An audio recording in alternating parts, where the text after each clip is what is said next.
Hey up! Well, would you believe it? The week before last, I published a video sort of asking you, the viewers really, whether or not you'd noticed a reduction in speed limits around the country.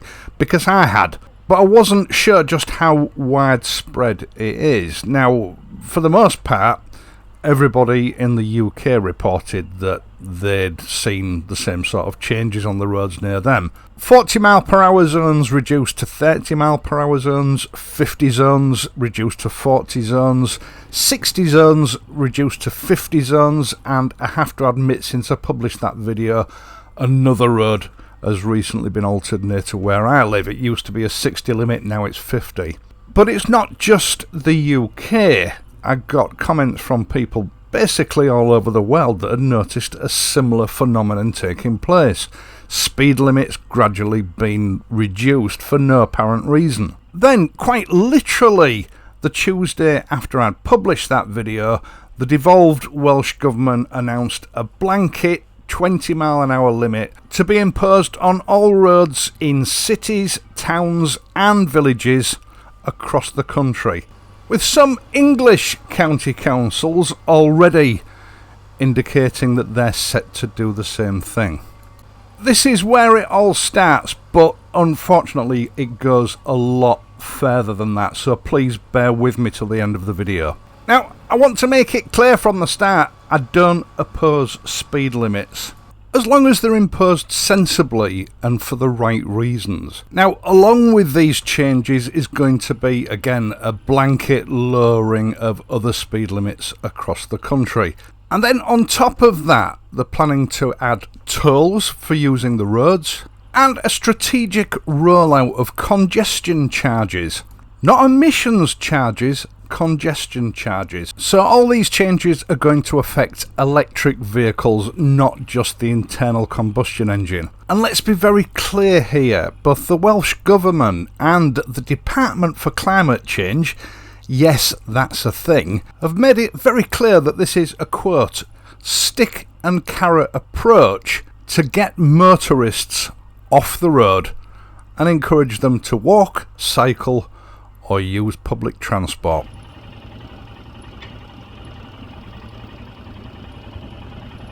Now, I've made videos in recent months about these sort of things, which has been met with quite a lot of scepticism from viewers, with the general consensus being that it will never happen. Not in this country. Make no mistake, it's already happening. It's happening now. I've been accused of scaremongering several times over the last year. But in this video, I'm no longer talking about proposals, I'm talking about action. They are actually doing it. It's been voted in, it's going into legislation, it is happening. Now, the BBC have issued a sort of questions and answers article on this under the heading of climate change, and we'll discuss the hypocrisy of that a little bit later on. They're reporting that if you're driving in Wales, the speed limit is set to be cut from 30 mph to 20 mph. And it goes on to say, drivers getting behind the wheel in Wales will soon have to limit their speed to 20 mph in built-up areas such as villages and town centres. The Road Traffic Regulation Act 1984 says that it is not lawful for a person to drive a motor vehicle on a restricted road at a speed exceeding 30 mph.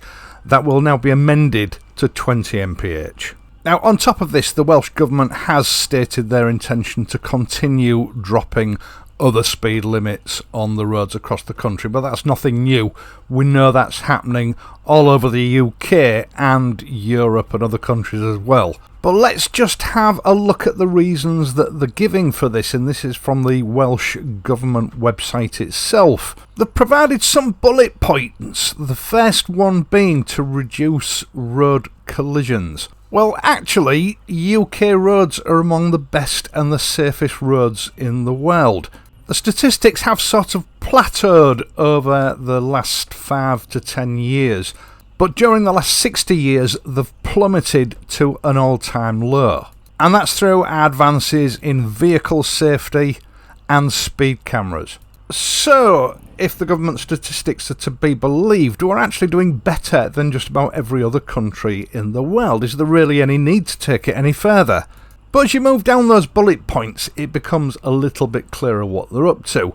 Point number 2, more opportunities to walk and cycle in our communities. What does that mean? I mean, where I live, and I'm sure it's the same in Wales, there are plenty of cycle paths where you can cycle here, there and everywhere without having to mix with traffic, and surely they're not proposing that people should be walking down the main roads. It doesn't make any sense to me. There are plenty of cycle paths and there are plenty of pedestrian crossings. The rules in the Highway Code were changed at the beginning of this year to give pedestrians and cycles priority on the road.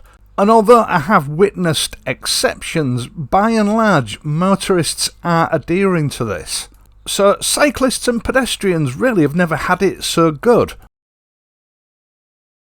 And whilst on the road, are cyclists going to adhere to the 20 mph speed limit? I'll get onto that in a moment because cycles are well capable of travelling over 20 miles an hour. Right, moving on to point 3, helping to improve our health and well-being. This is where it truly starts to fall apart. We're already in a cost of living crisis. Longer travelling times for goods and haulage companies are going to push delivery prices up and push the cost of goods up. Longer travelling times for those who are still able to commute are also going to increase stress. And then there are various reports from Wales where a lot of these 20 mile an hour zones have already been implemented, where cyclists are travelling faster than 20 miles per hour because they think that the speed limits don't apply to them. They do. And they're dangerously weaving in and out of traffic, overtaking motor vehicles travelling at the speed limit. That is definitely going to increase stress for the drivers because they're having to look out for these people. And maybe it's too early to tell yet, but I do think that it's also going to increase the incidence of collisions. Now, don't shoot the messenger. Wales Online has reported this phenomenon on more than one occasion. Look for it, you'll find it. Now, bullet point number 4 is really, I think, the same as bullet point 1, just using different words. Making our streets safer and, wait for it, safeguarding the environment for future generations. Because, of course, if cars and motorcycles are travelling at 20 mph, it's obvious that it's going to reduce the emissions, or is it? I did a test this weekend with my car, and I doubt that very much. I think it's going to increase it substantially. In my car, I'm able to engage 5th gear at 30 miles an hour. As long as it doesn't drop much below 30 miles an hour, the car can hold that quite happily. With the engine turning over at 1,150 revs. Now, at 20 miles an hour, my car can't hold 4th gear. It starts to lug and the gear indicator is constantly telling me to change down into 3rd gear. In 3rd gear, the engine is turning over at 1,200 revs per minute. So it's having to turn over at a slightly higher engine speed at 20 miles an hour to what it does at 30 miles an hour, which obviously is going to increase emissions. Not only that, but the length of time taken to travel any given distance is going to be increased by 1/3 because you've been slowed down to 20 miles an hour. So it's going to substantially increase emissions. The internal combustion engine, whether it be diesel or petrol, is inherently at its most inefficient at low speeds. So for the foreseeable future, these new speed limits are going to increase emissions, pollution and environmental damage, not improve it. So as far as I'm concerned, that final bullet point on the Welsh Government's list is a blatant lie.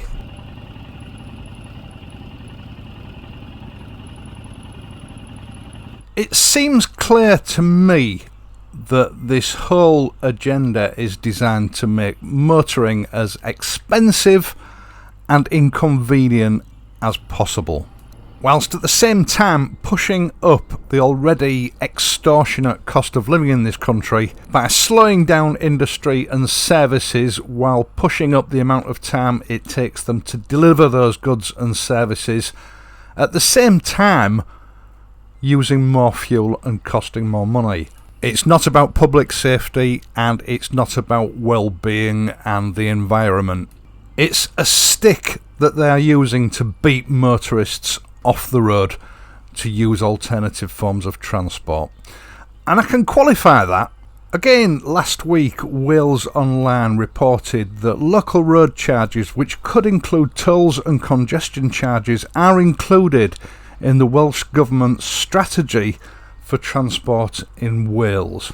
So it's not just speed limits that they're lowering, they're also going to be looking at implementing congestion charges and tolls to use those roads to get to work. And this is quoted directly from the government officials.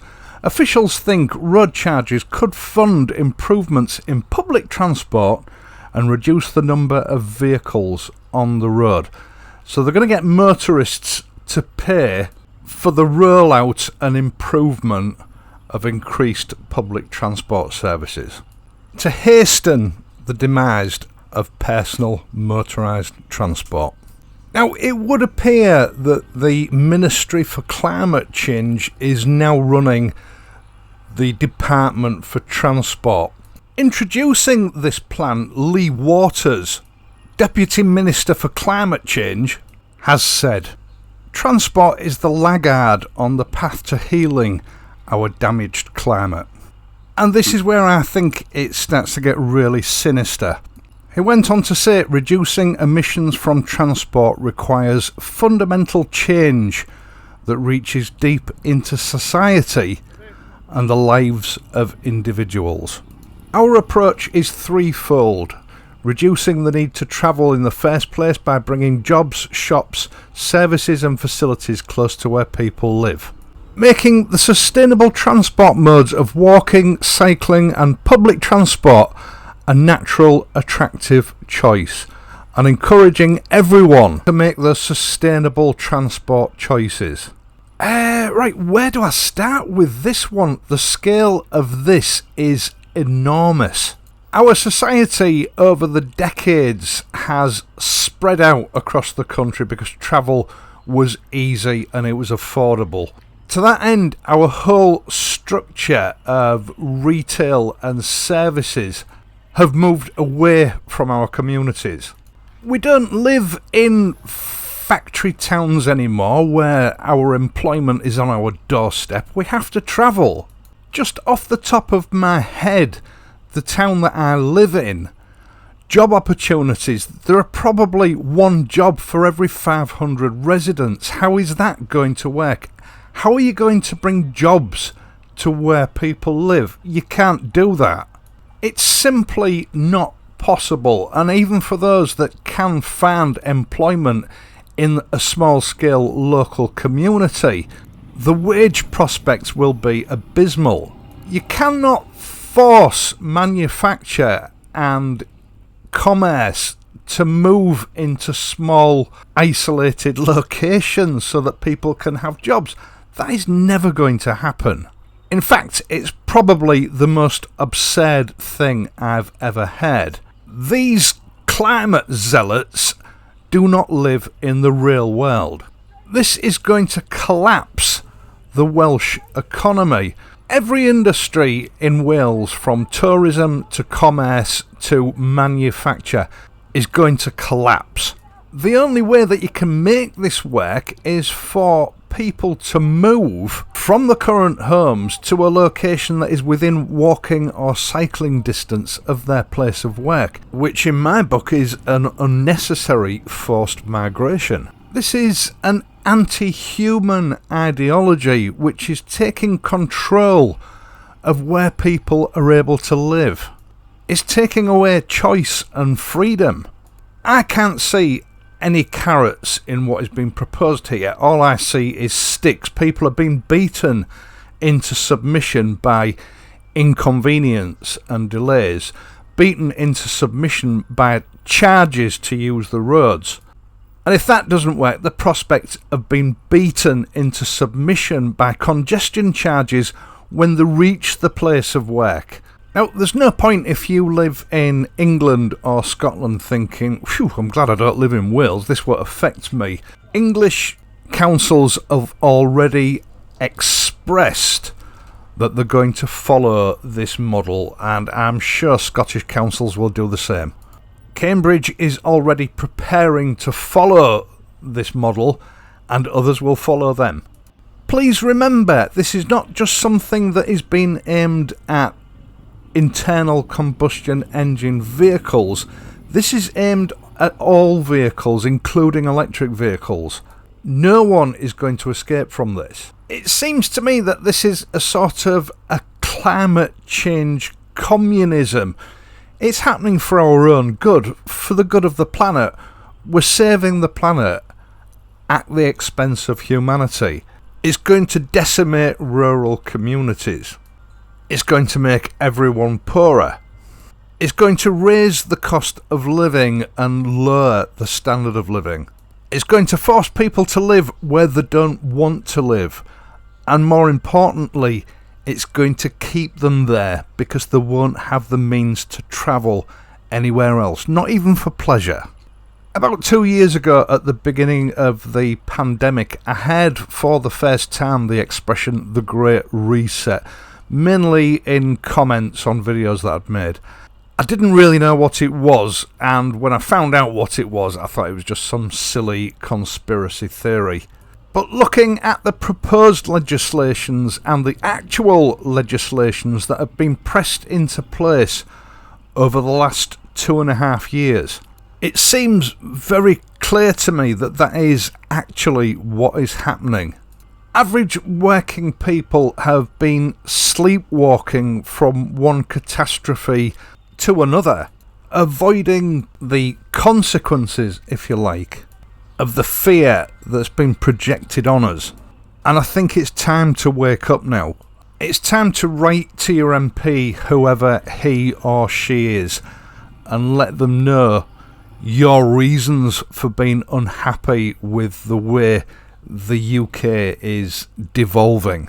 It's time to let them know that we are aware that we are in an abusive relationship with our government and that it's not okay. Once again, thank you so much for taking the time to watch this and my other videos, and in doing so helping to support this channel. I really do appreciate it. I would also appreciate it if you would leave a like and perhaps subscribe to this channel if you're not already a subscriber.